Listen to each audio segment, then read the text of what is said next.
Baik, bismillahirrahmanirrahim. Assalamualaikum warahmatullahi wabarakatuh. Nah, kami dari kelompok 3 akan membahas materi mengenai perkembangan embrio pada Amphioxus. Nah, adapun anggota kelompok kami, yang pertama Luciana, saya sendiri, kemudian ada Nur Aisyah, dan yang ketiga itu ada Satriani. Baik, untuk materi pertama, pengertian dari Amphioxus itu sendiri. Nah, apa sih Amphioxus? Amphioxus itu termasuk ke dalam subfilum Cephalochordaceae. Dia merupakan hewan laut yang berukuran makroskopis, yaitu sekitar 6 cm. Nah, hewan jantannya memiliki 26 pasang katung yang menyerupai testis, sedangkan pada hewan betinanya memiliki pasangan katung yang menyerupai ovarium dengan jumlah yang hampir sama. Kemudian perkembangannya, telur mengalami pembelahan dewasa pertama sebelum meninggalkan ovari, tertutup pada membran vitelin dan berdiameter 0 sampai 12 mm. Telur Amphioxus berdasarkan kandungan yolknya, dia itu termasuk telur tipe oligolecital atau telur isohomo. Nah, telur ini merupakan telur dengan jumlah yolk yang relatif sedikit dan tersebar merata di daerah sitoplasma telur. Nah, contohnya itu telur pada Echinodermata, Amphioxus, dan Mamalia. Nah, untuk fertilisasi eksternal pada Amphioxus terjadi di air laut. Adapun spermanya masuk ke dekat vegetal pole dan memberi rangsangan bagi sel telur untuk melaksanakan pembelahan kedua. Nah, polar body memperoleh tekanan menuju animal pole di dalam membran vitelin. Kemudian untuk polar body kedua bertahan sampai permulaan gastrulasi. Kemudian setelah fertilisasi, sitoplasma zigot disusun untuk memberi kehidupan embrio. Nah, sitoplasma kuning telur pada bagian separuh anterior membentuk ektoderma, sitoplasma kuning telur pada bagian dorsa posterior membentuk endoderma, sedangkan granular crescent pada ujung posterior membentuk mesoderma. Baik, saya serahkan kepada pemateri selanjutnya. Baik, terima kasih. Selanjutnya saya akan membahas tentang pembelahan, yaitu proses pembelahan zigot Amphioxus terjadi secara holoblastik. Holoblastik merupakan tipe pembelahan yang mengenai seluruh daerah zigot dan terdapat pada telur homolesikal dan mediolesital. Tipe pembelahan pada Amphioxus, Anura, dan Asterias termasuk tipe holoblastik teratur. Selanjutnya tahap-tahapannya antara lain pertama yaitu segmentasi pertama arah meridional dari kutub animal ke kutub vegetal. Hasilnya adalah 2 buah blastomer yang sama besar. Tahap kedua, segmentasi kedua arahnya juga meridional dengan bidang segmentasi tegak lurus terhadap bidang segmentasi pertama. Hasilnya adalah 4 buah blastomer yang sama besar. Tahap ketiga yaitu segmentasi ketiga arahnya horizontal dengan bidang segmentasi sedikit di atas bidang ekuator. Hasilnya ialah 8 buah blastomer yang tidak sama besar. Blastomer yang sebelah atas ukurannya lebih kecil karena itu disebut mikromer, sedangkan blastomer di sebelah bawah yang ukurannya lebih besar disebut makromer. Dengan demikian dalam segmentasi ketiga ini terbentuk 4 mikromer dan 4 makromer. Selanjutnya tahap keempat, segmentasi keempat arahnya meridional bilateral, hasilnya 16 buah blastomer. Segmentasi kelima arahnya horizontal bilateral, hasilnya ialah 32 blastomer.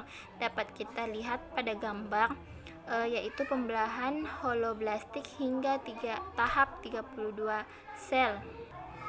Selanjutnya proses pembentukan blastula pada Amphioxus dapat kita lihat pada gambar tahap 16 dan 32 blastomer dari embrio Amphioxus merupakan stadium morula. Selanjutnya morula ini akan membentuk rongga sehingga embrio menjadi berbentuk bola berongga yang disebut blastula. Tipe blastula pada Amphioxus adalah Coeloblastula.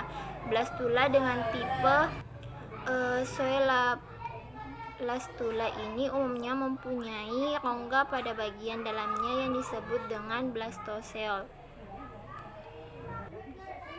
Selanjutnya proses gastrulasi.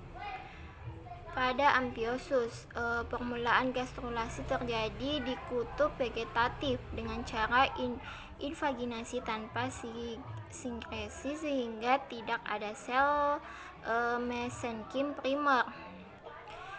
Terdapatlah Archenteron blastoporus serupa dengan yang terjadi pada embrio bulu babi.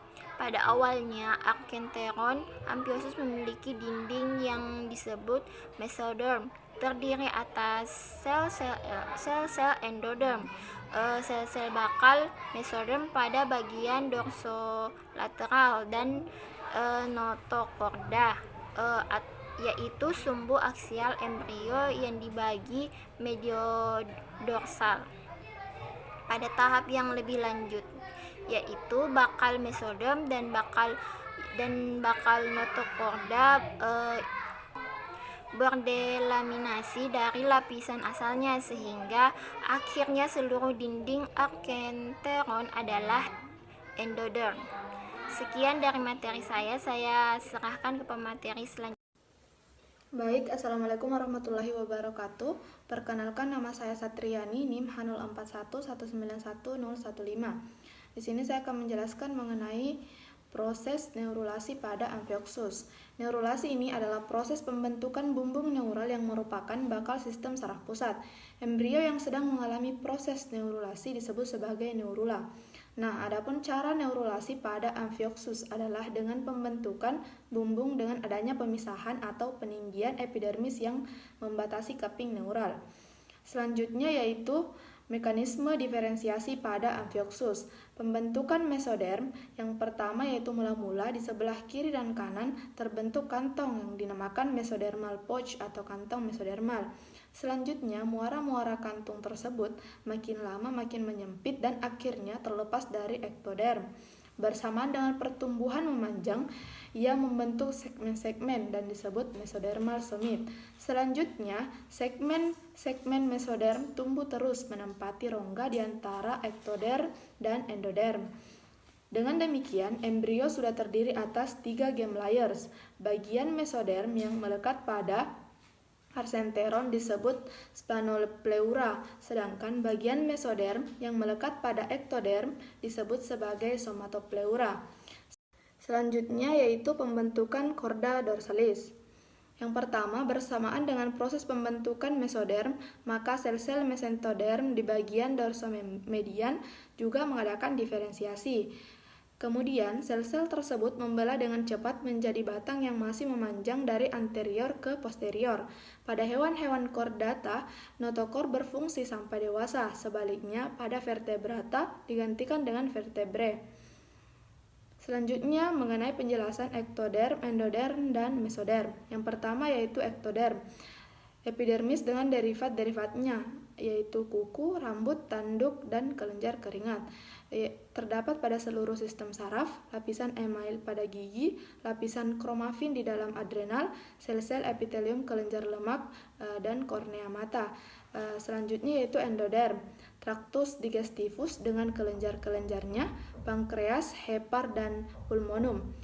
Selanjutnya yaitu mesoderm, seluruh sistem rangka yaitu tulang rawan dan tulang keras, jaringan muskulus, semua tipe jaringan ikat, semua jenis sel-sel darah, jaringan gonad, ginjal, dan tubulus-tubulusnya. Selanjutnya organ-organ pembentuk darah, yakni sumsum tulang, limfa, dan mesenkim hepar. Mungkin cukup sekian materi dari kelompok kami. Mohon maaf bila ada kesalahan kata. Kami akhiri. Billahi taufiq wal hidayah. Wassalamualaikum warahmatullahi wabarakatuh.